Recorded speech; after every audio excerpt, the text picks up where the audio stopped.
Hi there, Gus the Hutt here, and today I'm bringing you another one of my army showcase videos. Today it is the forces of the Tau.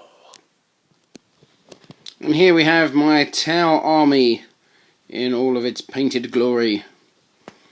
I'll be taking you through what I've got. Starting off with the HQ stuff. So we have Commander Reali. This is the Forge World model. This is my own custom paint scheme. There's no background rules or fluff that I've created for them or anything like that. It's just I don't like doing things the same as everybody else, so I just decided to come up with my own little paint scheme. So nice little red and blue colour scheme there. And the basing and that, you'll notice while we go through this video, is to match my sort of city fight ruin terrain that I have. So you'll notice that the bases match quite nicely, like that, you see. So yep, back to the HQs. We've got my Cadre Fireblade.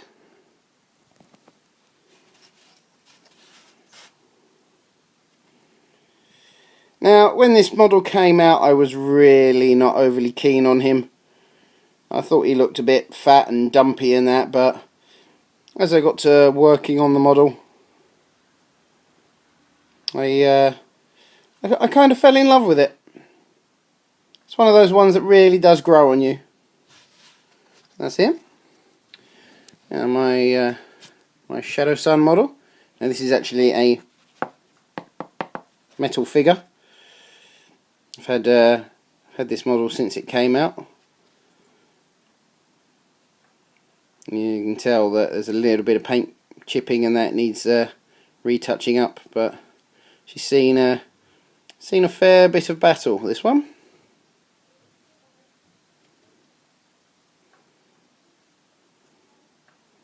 Once again with that scenic base.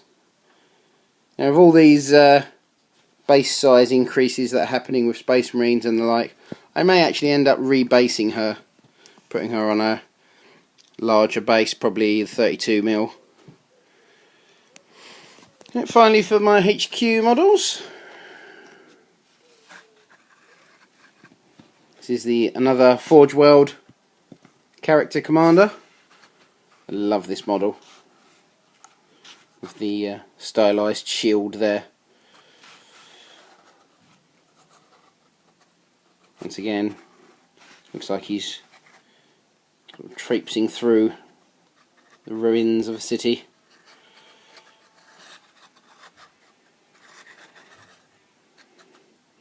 When I did the basing of this one, I put this sort of steel girder coming out the back here, and the way it sort of looks and that, it's sort of almost lined up but askew.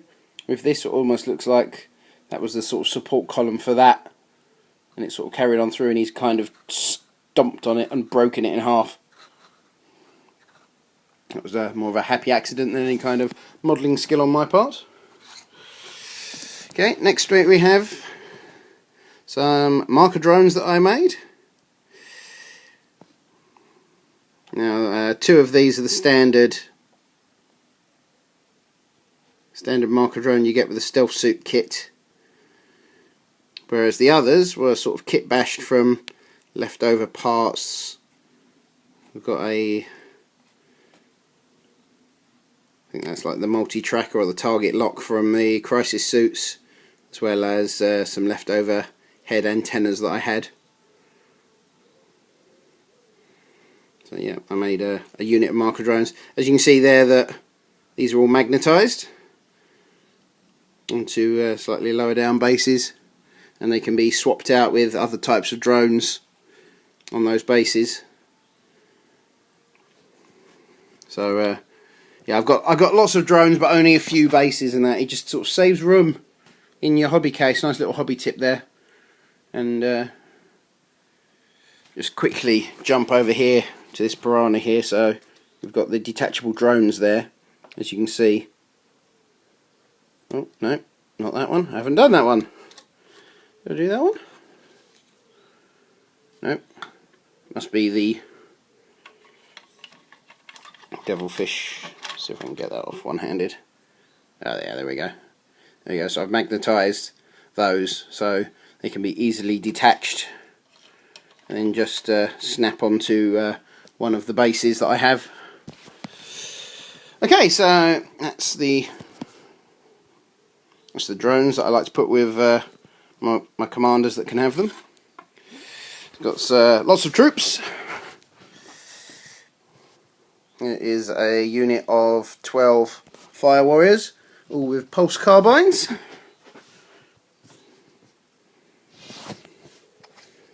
So, nice basic paint job on them.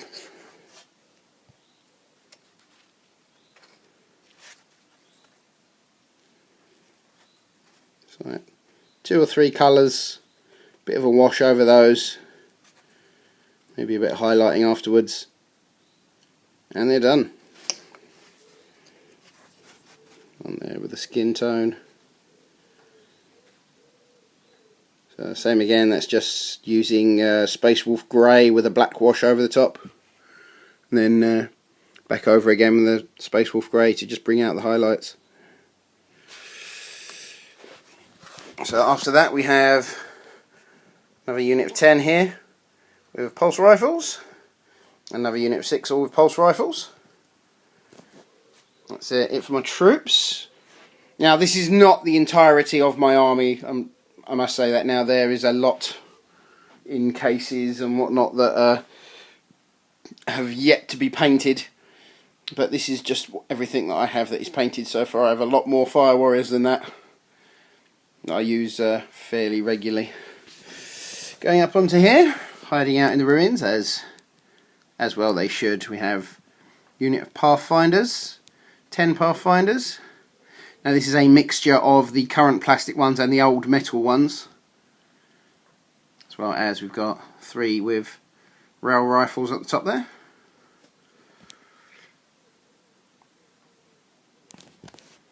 I just sort of love this pose. Just kind of skulking through.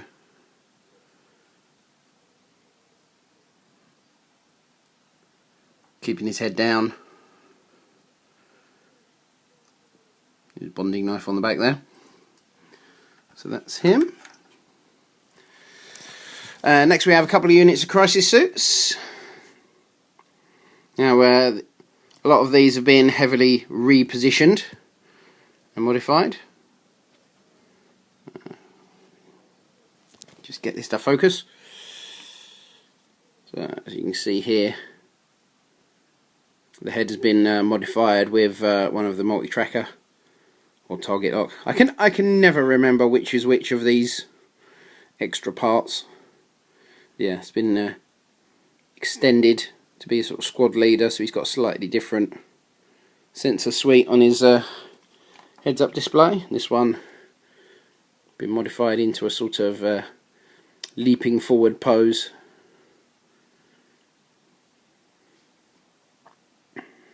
Yeah, just a little bit of repositioning at the knees and at the elbows, and you can make a fairly dynamic pose out of these old models. There's a second unit down here. So once again, another one just sort of hovering along. Now you can see here that some of these weapons are magnetised, so they can be swapped out. Get the plum out of my mouth. Get swapped out for different weapon options. Highly recommend doing that with your crisis suits. I'm really quite excited for the rumoured new box set, so hopefully they'll get a new sort of super elite crisis suit, so there'll be like a dual box, so you can because I have lots of basic crisis suits and I don't really want any more that look different, but I do want some more that look different, a bit more bulky, and maybe with some better rules. Maybe make them into a sort of command squad. Now this is a Farsight model that I've basically I've chopped off the sword, because the newer Farsight model is much better. I haven't got around to getting one yet, but I sort of just made him into a sort of unit commander. It's just your standard, once again, some magnetised weapon options. Okay, what's next? What's next? Ah, yes.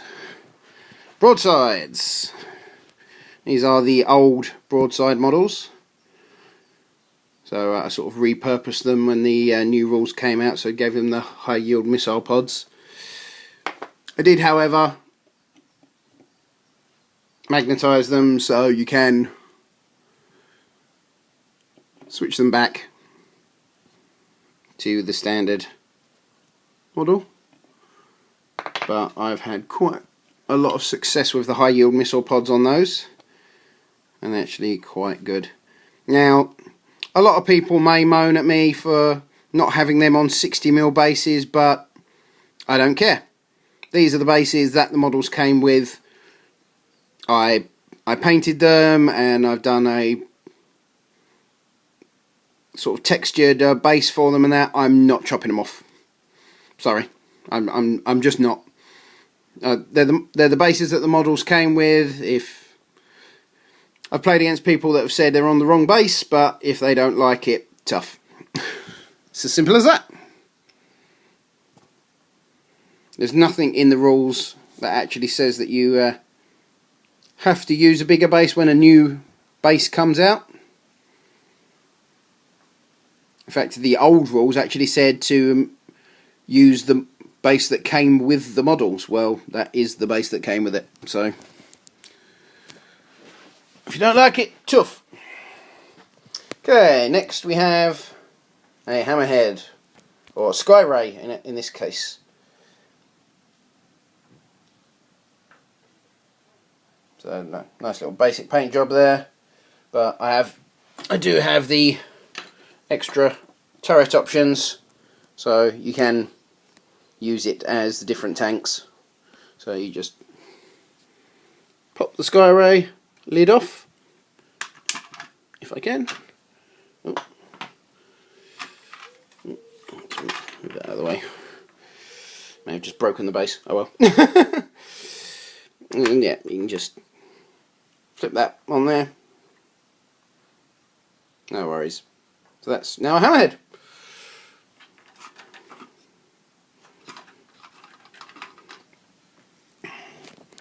Okay, and now we go over here.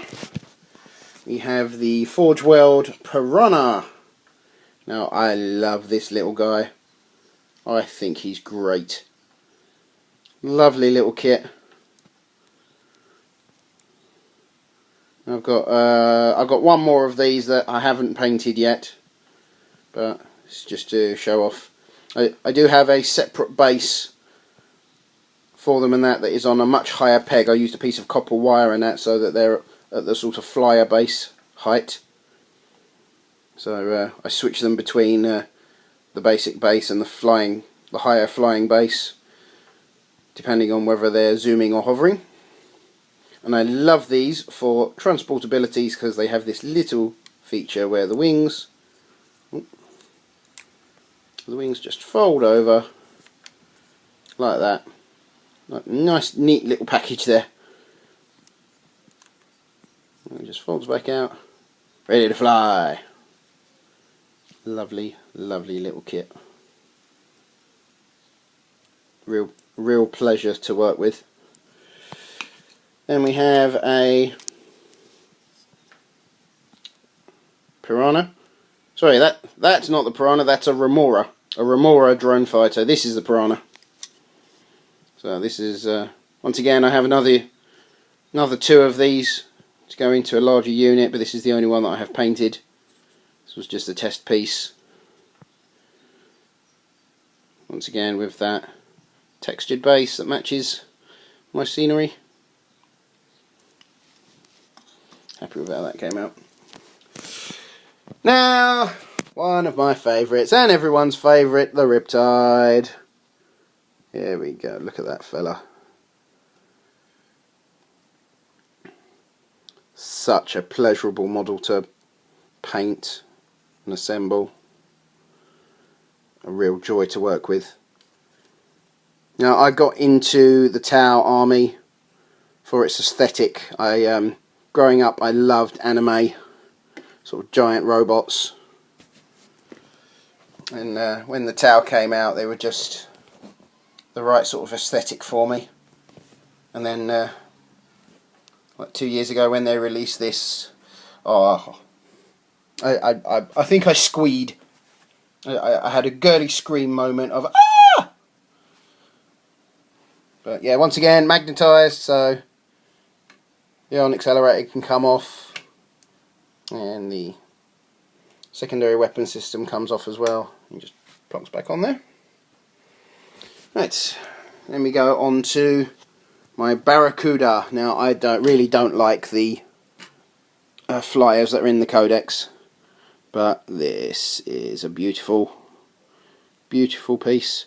I had this since it came out many moons ago. Yeah, on that textured base once again. Flying through the city. And finally, here it is. The Tiger Shark.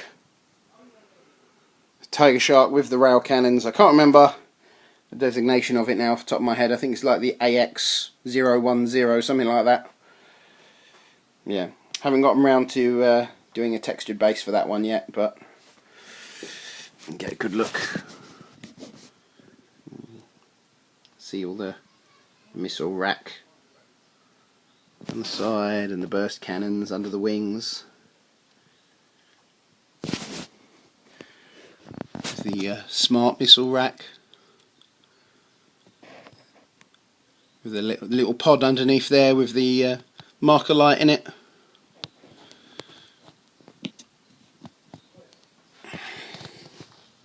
Yeah, pretty much my pride and joy. That's seen one Apocalypse game and it was absolutely mental. Absolutely killed everything that he came in contact with. To its credit, I think it took down a squadron of 3 Storm Ravens in a single turn. Absolutely amazing. So yeah, that's pretty much it. That is my Tau Army. I've never pointed it up as such, but if you want to see it in action, there will be a link to a battle report I did a while back with this army facing against Orcs. That'll be in the description box below the video, so if you'd like to check that out, go ahead and do so. But yeah, in the meantime, finishing off another army showcase. This is Gus the Hutt. See you later.